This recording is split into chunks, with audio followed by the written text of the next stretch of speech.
Hello, beautiful people. Welcome once again to another series about another beautiful country from the continent of Africa. This is yours truly, Christine, with the Exhibit Africa Ubuntu Initiative.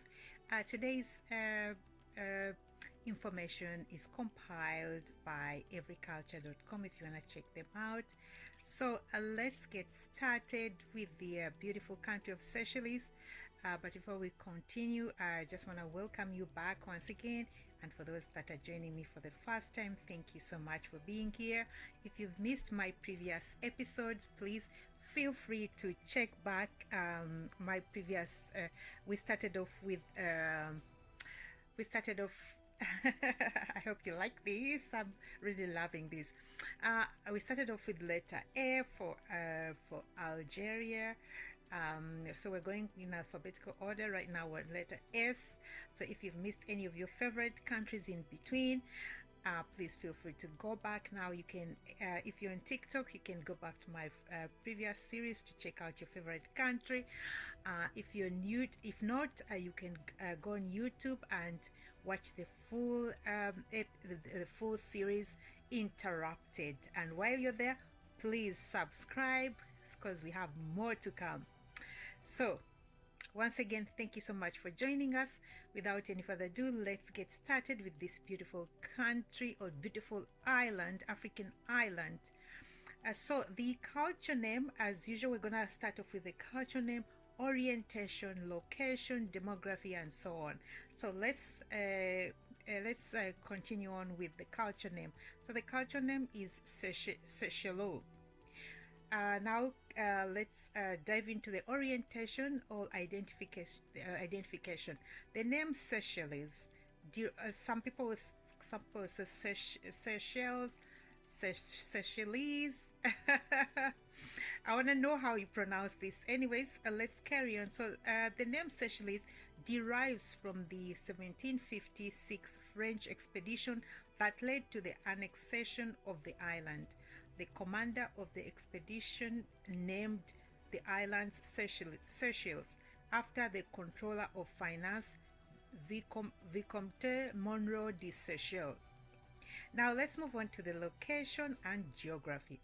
Located in the Indian Ocean south of the equator with a land area of 118 square miles, the Seychelles is technically the smallest continent. The central islands have a continental shelf and a granitic, while the outlying ones are flat coral islands. The granitic islands are mountainous. The capital, Victoria, is on the main island, Mahe, a spot where the island of St. Anne creates natural harbor. The country has a large number of native species, especially birds and plants. Now, as we dig in further, I just want to let you know that some of the events in today's series might be outdated. So if you have any outdated information, please feel free to share that in my comment section. Okay? All right, so let's look at the demography. The population was 79,164 in 1999 and is growing slowly as a result of migration. Now let's move on to the linguistic affiliation. The official languages are Seychelles Creole, French, and English. Seychelles Creole has a strong resemblance to the Creoles of Mauritius and Reunion, and those of the Caribbean. There have been disagreements about the use of French versus English and the extent to which Creole should be used. Most people speak Creole at home. The English-French divide occurs in debates about how new words should be integrated into Creole. All right, let's move on to the symbolism. The flag consists of wedges of ray emanating from the lower left corner. The colors are yellow, red, white, and green, with a blue wedge at the upper left. The flag symbolizes the ocean, the link to Africa, and the multicolored nature of the population. The government that gained power through a coup in 1977 had Marxist leanings and used rhetoric appropriate to that ideology. The country has used a national rhetoric of development and pioneering spirit, especially in regard to the development of the outer islands. Now let's get on to the history and ethnic relations. Emergence of the nation. The country was not inhabited when Europeans discovered and settled the islands. While the French originally settled in 1770, the British took control during the Napoleonic Wars, but without throwing out the French upper class. The settlers brought slaves, and the society featured white domination and black slavery. After the British prohibited slavery in 1835, the influx of African workers did not end because Britain warships captured Arab slavers and forced the liberated blacks to work on plantation as apprentices without pay. The Grand Blancs, or big whites of French origin, dominated the economy and political life, with a British colonial administrative system that at times was supportive but was often hostile to them. The administration did not permit the importation of Indian indentured laborers. Therefore, the Indian component of the population is small, and like a similar minority of Chinese, is confined to a merchant class. The country became independent from Britain in 1976, with the exception of the islands, retained as the British Indian Ocean Territory. This included Diego Garcia, which was developed as a U.S. military base. Now let's move on to the national identity. Independence brought public debate about issues of national identity and allegiance. The winner of the first election of the presidency, James Manchan, favored integration or close ties with Britain. The main opponent, France Albert Rene, saw this as a danger to the national identity, which he considered African. He also had strong socialist leanings. The Grand Blancs wanted to establish ties with France.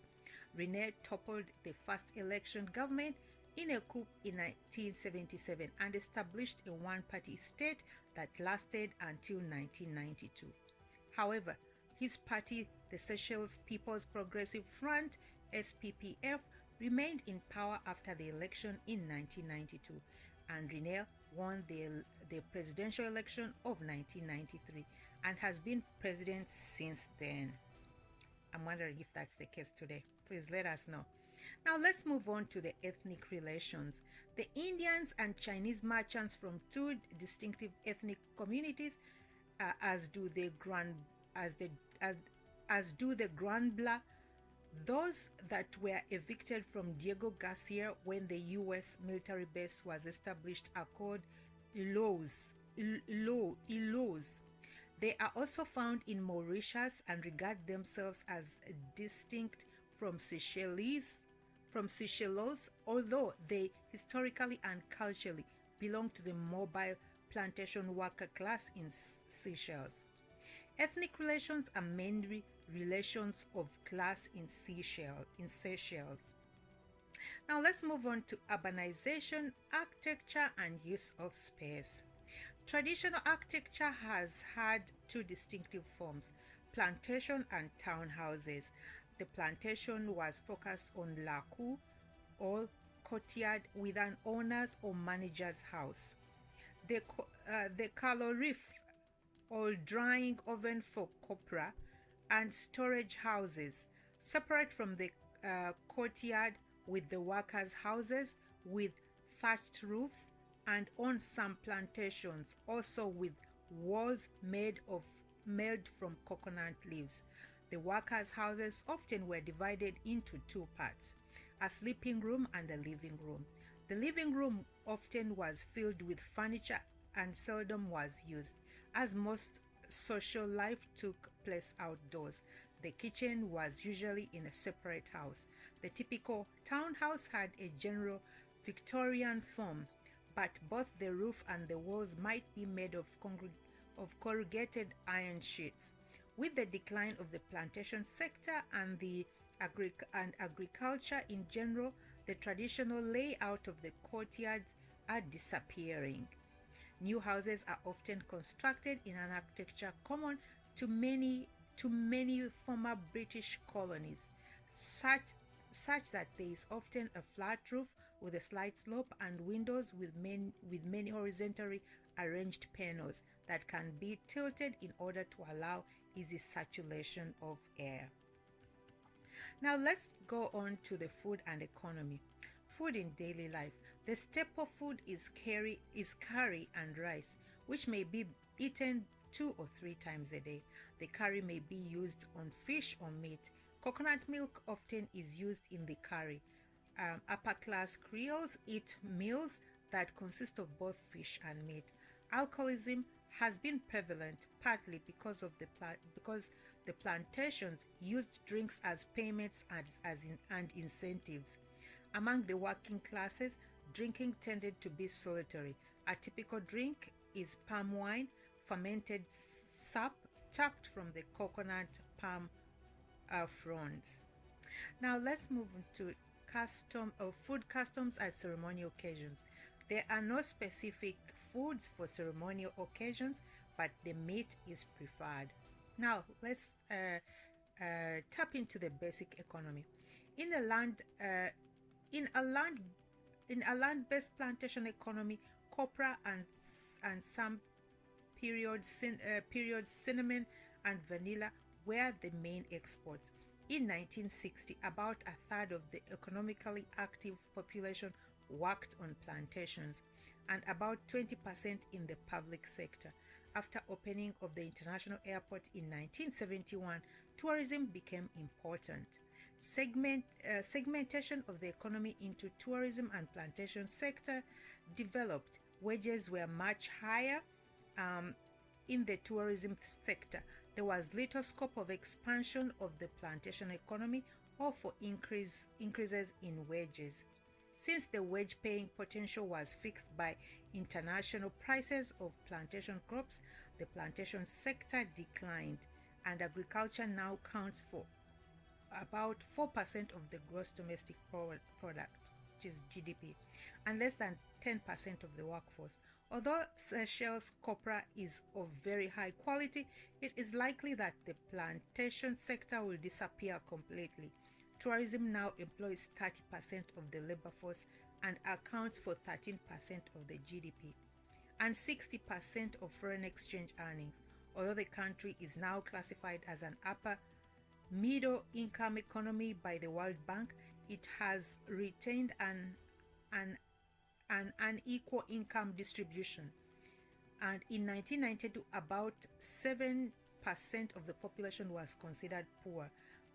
The Seychelles rupee, which is their currency, is a national currency. That there is approximately 5 rupees to $1. Now let's move on to the land tenure and property. While historically the Grand Blanc owned nearly all the land, the post-independence period saw the sale of land being to outsiders. In 1960, 56 landowners held 2/3 of the agricultural land. In 1976, 56% was held by foreigners. Major industries. Tourism is focused on the upper part of the market. Tuna fishing and canning are becoming increasingly important, as is aquaculture. A small manufacturing sector is linked to the establishment of an international trade zone. The country also offers registration facilities to foreign companies. Let's look at trade. Apart from the export and Apart from the export-oriented manufacturing, tuna and plantation crops, trade is limited to locally produced fish and vegetables and imported manufactured goods. Souvenirs are produced and sold to tourists. Now let's move on to the social stratification. Classes and castes. Social stratification is symbolized largely by skin color and ethnic origin.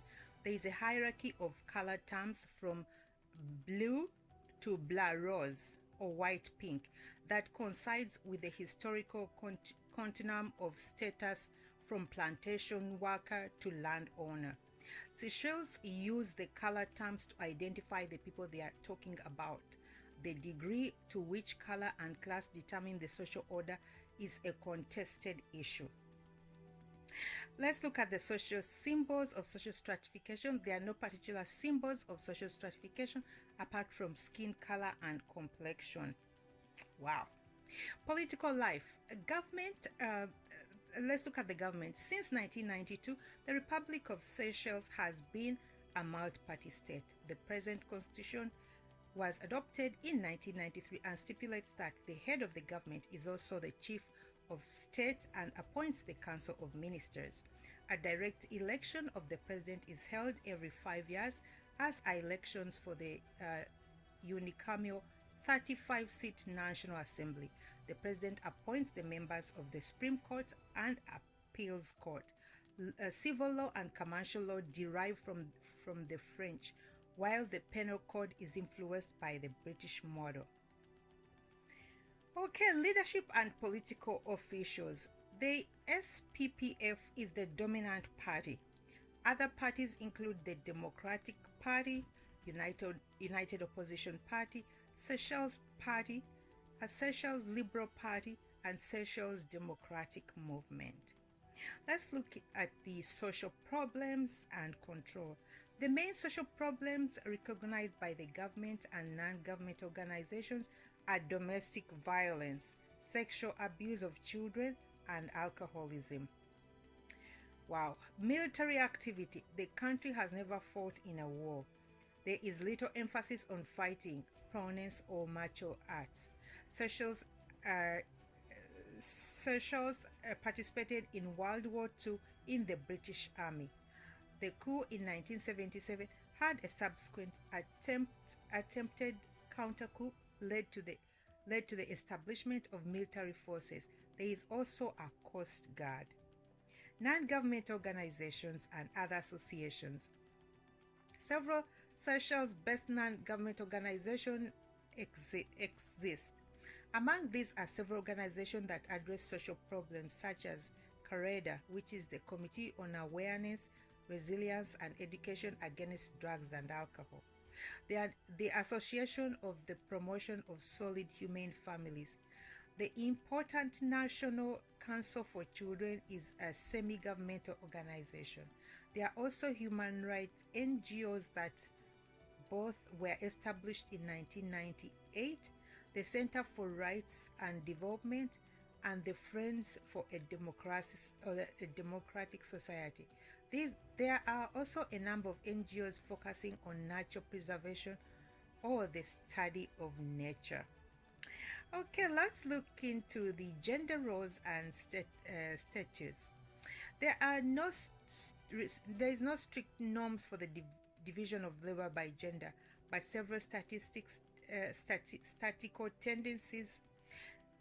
There are no strict forms for the division of labor by gender, but several statistical tendencies. In particular, women rarely fish. In the plantation economy, both men and women worked as wage laborers. The tourism industry also employs women, although the labor force participation of women relative to men has been reduced by the decline of the plantation economy. Female employment is about 40% of that of males in administration and 14% in clerical and professional jobs.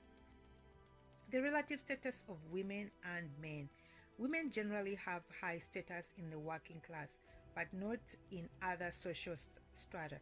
Women control economic resources within the family and often pursue economic careers. Traditionally, violence between spouses has been a problem, usually with women as the victims. Marriage, family, and kinship. Marriage, consensual unions are common, so about but less so among the Granbler and the Indian and Chinese community. Polygamy is not practiced, but unions are unstable and divorce or breakup is common. 50 to 60% of the births are to women who are not married and often are not acknowledged by the child's father. The partners generally arrange the marriage. There is a strong contractual aspect to marriage, with a clear division of responsibilities between men and women among the working class people. Among the working class people, the man gives the spouse his wages, which are used for daily expenditures for food, clothes, and the children. Women use their own income for durables, which they keep if the union dissolves. To a large extent, marriages occur within the same social and color strata. Domestic unit. The form of domestic unit varies with class. The ideal Grambler family is nuclear. Among plantation workers, serial monogamy is prevalent, with the women as the stable center of a domestic unit that consists of herself, her husband, married or in a consensual union, her children regardless of their father, and fostered children. Plantation workers developed a highly regulated system of fosterage in which firstborn children were given to the maternal grandmother or an auntie. A young woman who gave away a child early would receive children later from her daughters or young sisters. The fostering occurred in all classes, and the nature of the system differed with the relative social class of the child giver and the child recipient, with large asymmetry in favor of the recipient. This became a system of domestic child work. With the sharp reduction in fertility rates in recent years, the system has been impossible to maintain. Each member of a household is assigned his or her own tasks. Inheritance. Inheritance is bilateral, with men and women having equal rights.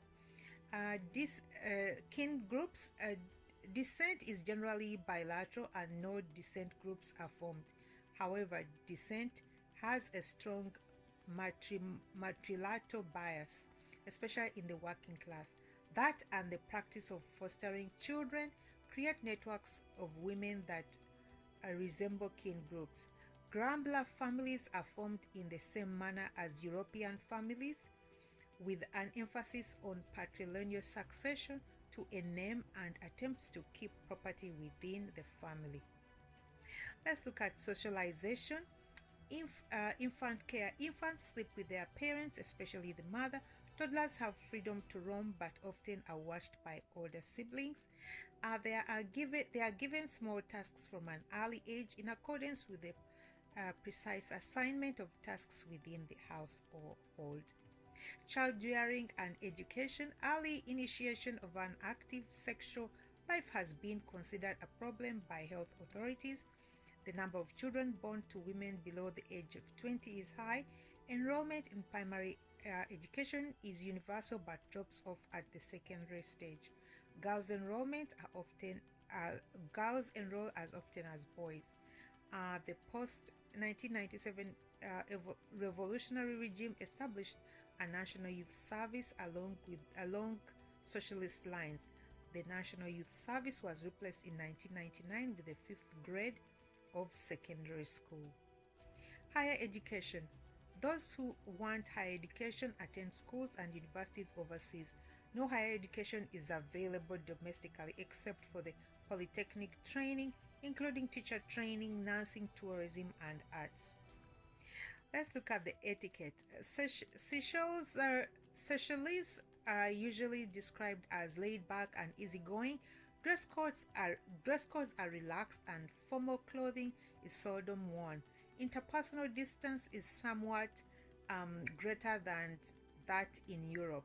Complimentary statements or about other persons, especially young children, are avoided because they may bring misfortune. Greetings are simple. Religion, religious beliefs. Most of the people are Roman Catholic, 90% are 90%, all 8% are Anglican. With the what the priest teach is somewhat different from the beliefs and practices of the lay person. Seychelles traditionally have a strong belief in spirits and sorcery, called Grigri. Some sorcerers were very influential. Religious practices. Religious practitioners are priests of various churches as well as healers and sorcerers. Rituals and holy places. There are no religious rituals specific to Seychelles, and the Christian religion feasts are celebrated. Death and afterlife. In general, people follow Christian concepts of death and afterlife, linked to ideas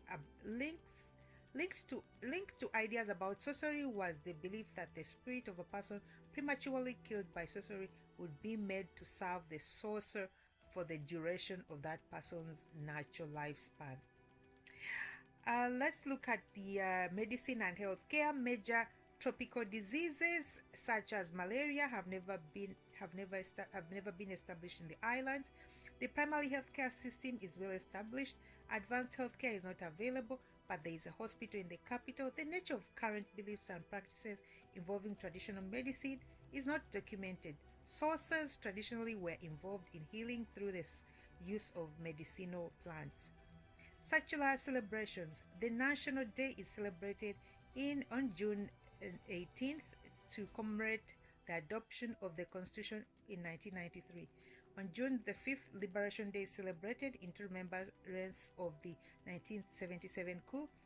And on the 29th of June, Independence Day is observed. Labor Day is on May the 1st. New Year's is on January the 1st and 2nd.